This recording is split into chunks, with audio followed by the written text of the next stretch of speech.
Oke, guys, yang mau berbahagia dan membahagiakan orang lain, kita akan masuk pada episode ketiga atau bagian ketiga dari sebuah pernikahan. Nah, seperti ini karena contoh yang di sini adalah perkawinan antara bungsu dan barep atau anak pertama dan anak terakhir. Biasanya dilakukan upacara adat yang bernama begalan. Apa itu begalan?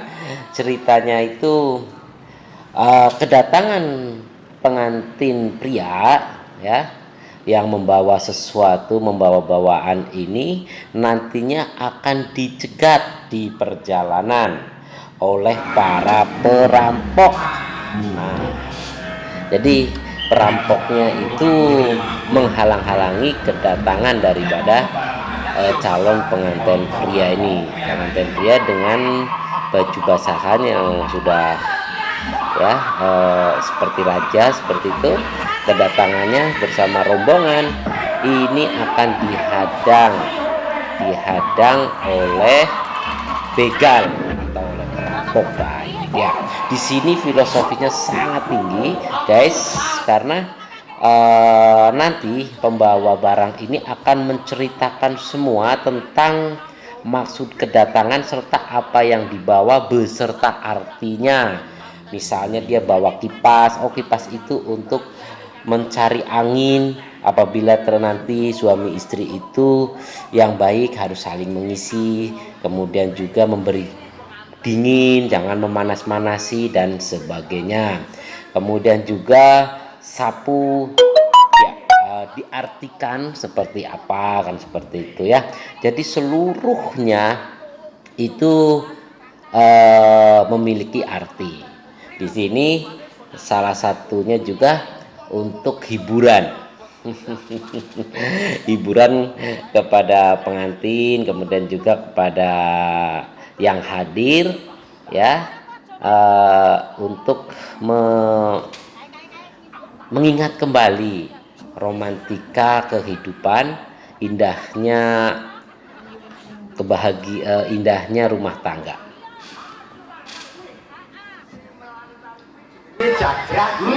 Jagrak yo kekuatan mungguing wong gawe omah kuwi pandasi. Ning pandasine wong urip ana ing donya ora ngejaba mung iman lan takwa karo ngersane Allah Subhanahu wa taala. Yo. Ya niki sing padone papat. Padone papat kuwi.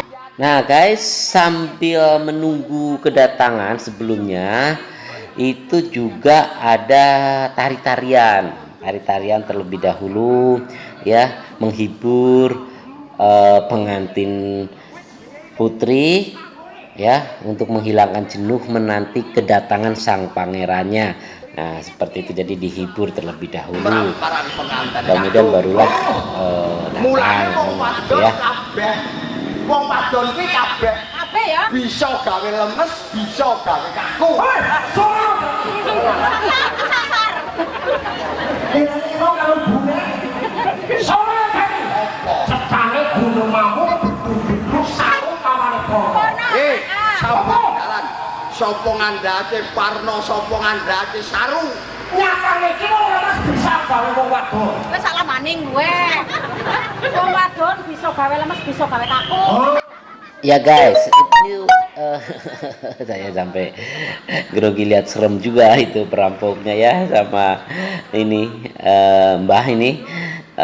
Ini biasanya sudah disiapkan juga oleh ini ya, oleh rias pengantin agar menyediakan ube rampenya serta juga orang-orangnya yang menjadi begal maupun yang membawakannya, karena ini kan sesuatu yang akan menceritakan filosofisnya atau menceritakan yang dibawa arti dan juga sebagainya gitu ya.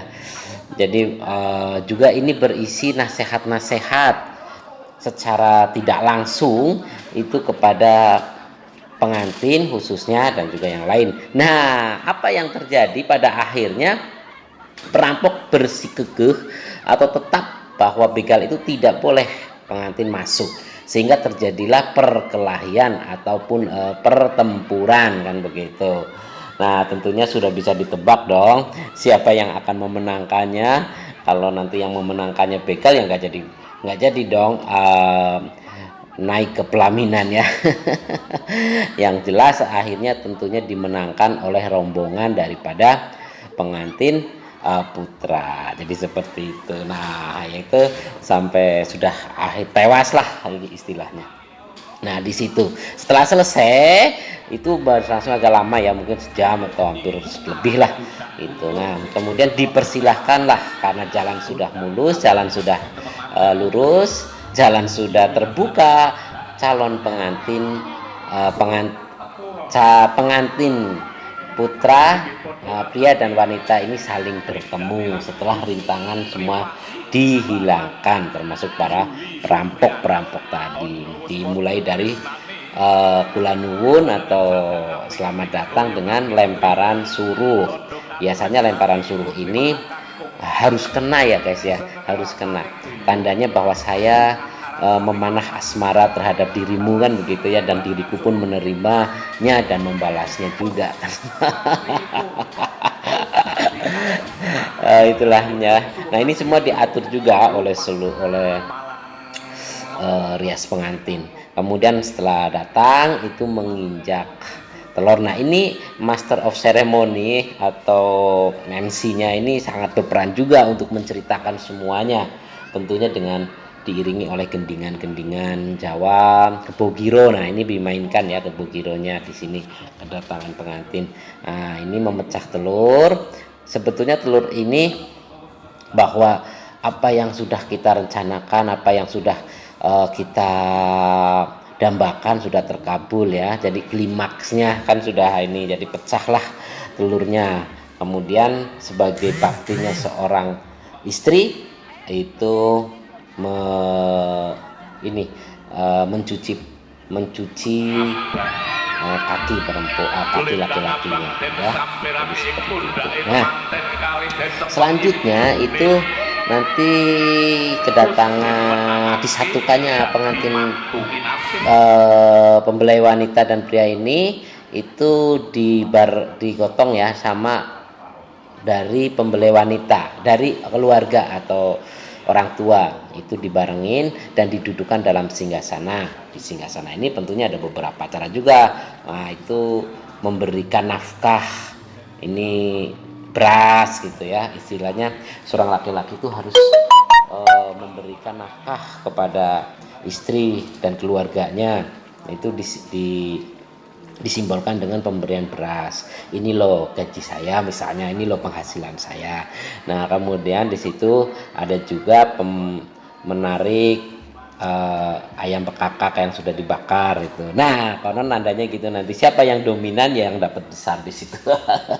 Kemudian nah, ada juga suap-suapan dan sebagainya. Ini menandakan romantisnya sebuah keluarga kan seperti itu. Dan ini berbagai macam acara silahkan aja itu dikomunikasikan dengan rias pengantinnya atau dukun pengantinnya apa yang akan dilakukan seperti itu.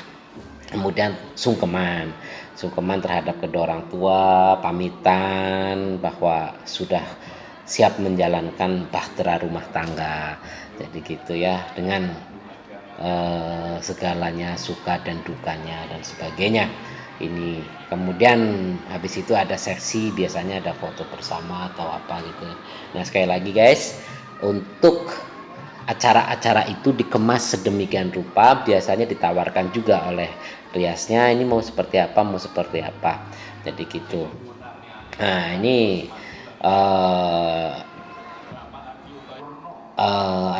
biasanya setelah itu ya tinggal duduk di pelaminan. Tapi guys, kalau di daerah Jawa itu kebiasaannya kalau di rumah, nah sebentar ini ada sambutan dulu ya, sambutan juga dari perwakilan keluarga laki-laki. Jadi gitu, keluarga laki-laki memberi sambutan, kemudian diterima juga oleh perwakilan keluarga perempuan. Jadi seperti itu. Nah, biar terjadi komunikasi yang apik, yang indah. Sekalian juga menyerahkan menyerahkan laki-laki ini ke dalam keluarga perempuan dan juga sebaliknya. Jadi isinya seperti itulah agar saling mengisi dan sebagainya. Nah, jadi ini Putri Domas dan juga pria-prianya ya, ganteng-ganteng dan cantik-cantik sekali. Ini tergantunglah berapa yang dibutuhkan, itu juga tergantung daripada permintaan dan tentunya budget yang ada yang disediakan. Oke, nah setelah itu biasanya nanti akan juga ada hiburan kembali. Nanti ada hiburan yaitu tari-tarian. Ada juga yang tari Gatot Kaca, tari apa ya, mungkin tari inilah, pokoknya tari-tarian Jawa yang istilahnya bisa menghibur. Nah itu memang kalau di Jawa itu, kalau yang di rumah ya, bukan di gedung itu, biasanya memang pelaminan itu hanya sebuah hiasan saja. Nah, karena nantinya bukan tamu yang menyalami ya, tetapi justru orang tua atau yang punya rumah atau pengantin yang datang gitu, datang menyalami para tamu. Jadi itu ininya agak berbeda. Kalau mungkin kalau di gedung kan tidak. Kalau di gedung itu pasti tamu yang datang menyalami gitu ya, karena mereka standby-nya ada di atas pelaminan. Oke guys, lanjut kita. Setelah itu silahkan ada acara-acara apa. Kalau di dalam contoh ini silahkan ada di kamar pengantin. Nah di sini boleh adegan apa saja, tentunya yang karena ini kan untuk di shooting ya, karena untuk dipublikasikan dilihat ya, adegan-adegan yang cukup romantis saja lah, tidak usah yang berlebihan kan, seperti itu. Misalnya buka kado, kemudian lihat-lihat keris atau pusaka gitu ya. Nah, di sini juga boleh nanti ganti baju atau apa, baju boleh berganti-ganti. Itu terserah. Biasanya kalau udah capek juga udahlah cukup misalnya seperti itu. Atau baju mau dipakai misalnya baju Eropa, baju adat mana lagi seperti itu juga silahkan, tergantung daripada keinginan keluarga kepada rias pengantin, dan rias pengantin pasti menyediakan. Atau mau baju santai aja deh, setelah ini udahlah kita mau ini selesai. Oke guys, selamat berbahagia, selamat menempuh hidup baru. Jangan lupa subscribe dan tonton sampai habis. Assalamualaikum warahmatullahi wabarakatuh.